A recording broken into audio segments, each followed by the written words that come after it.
اعوذ باللہ من الشیطان الرجیم بسم اللہ الرحمن الرحیم الصلاۃ والسلام علیک یا سیدی یا رسول اللہ وعلی آلک واصحابک یا سیدی یا حبیب اللہ۔ السلام علیکم ورحمۃ اللہ وبرکاتہ۔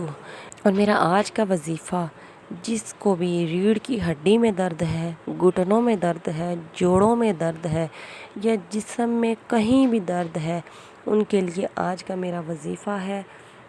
انشاءاللہ تعالیٰ اس وظیفہ کی برکت سے آپ کا ہر قسم کا درد ختم ہو جائے گا۔ خاص طور پر گھٹنوں کے درد اور جوڑوں کے درد کے لیے یہ وظیفہ ہے، کیونکہ آج کل یہ مسئلہ بہت زیادہ ہو چکا ہے۔ جو تھوڑی سی بڑی عمر کی عورتیں ہیں یا مرد حضرات ہیں، ان کو یہ بہت زیادہ مسئلہ ہے۔ اٹھنے بیٹھنے میں بہت زیادہ مشکل ہوتی ہے، جب بھی اٹھتے بیٹھتے ہیں جوڑوں میں گھٹنوں میں درد ہوتا ہے۔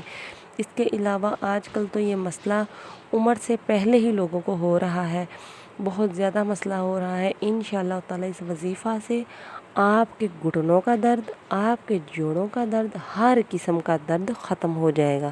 تو ناظرین، اس کے لیے آپ کو کیا کرنا ہے کہ آپ نے اٹھتے بیٹھتے چلتے پھرتے کوئی بھی کام کر رہے ہیں، آپ نے سارا دن جب بھی آپ فری ہیں یا آپ کو یاد آئے، آپ اللہ پاک کا یہ بابرکت نام روزانہ پڑھ لیا کریں۔ اٹھتے بیٹھتے چلتے پھرتے آپ اس ورد کو جاری رکھیں۔ انشاءاللہ تعالیٰ آپ اپنے منہ سے یہ بابرکت نام پڑھتے رہیں گے، اللہ پاک کے فضل و کرم سے آپ کا درد آہستہ آہستہ جاتا رہے گا، آپ کو آہستہ آہستہ یہ درد ختم ہو جائے گا۔ آپ خود محسوس کریں گے کہ اس بابرکت نام سے آپ کو کتنا فائدہ ہوا ہے۔ جب بھی آپ فری ہوں، آپ اپنے منہ سے اس بابرکت نام کا ورد کر لیا کریں، انشاءاللہ تعالیٰ آپ کو بہت زیادہ فائدہ ہوگا۔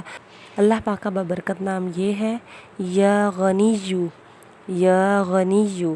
بس آپ نے چلتے پھرتے اس عمل کا ورد کرنا ہے، یا غنیو یا غنیو یا غنیو۔ اللہ پاک آپ کا ہر قسم کا درد ختم فرما دے گا۔ ناظرین، میری اس ویڈیو کو صدقہ جاریہ سمجھ کے لوگوں کے ساتھ زیادہ سے زیادہ شیئر کر دیجئے گا، اور میرے چینل کو سبسکرائب کرنا بالکل مت بھولیے گا، تاکہ ہر آنے والی ویڈیو آپ تک بآسانی پہنچ جائے۔ ناظرین، اگر آپ کو کوئی بھی کسی قسم کا مسئلہ مسائل ہے، آپ بہت زیادہ پریشان ہیں، حل نہیں ہو رہا، تو مجھے کمنٹ میں ضرور بتائیے گا۔ انشاءاللہ تعالیٰ اللہ پاک کے فضل و کرم سے میں آپ کو اس کا حل ضرور بتاؤں گی، اور اللہ پاک کے فضل و کرم سے آپ کو بہت زیادہ فائدہ بھی ہوگا۔ ناظرین، اپنا بہت سا خیال رکھیے گا۔ اللہ پاک آپ کو ہر قسم کے درد سے، ہر قسم کی بیماری سے محفوظ رکھے۔ مجھے بھی دعاؤں میں یاد رکھیے کہ ناظرین، اللہ حافظ۔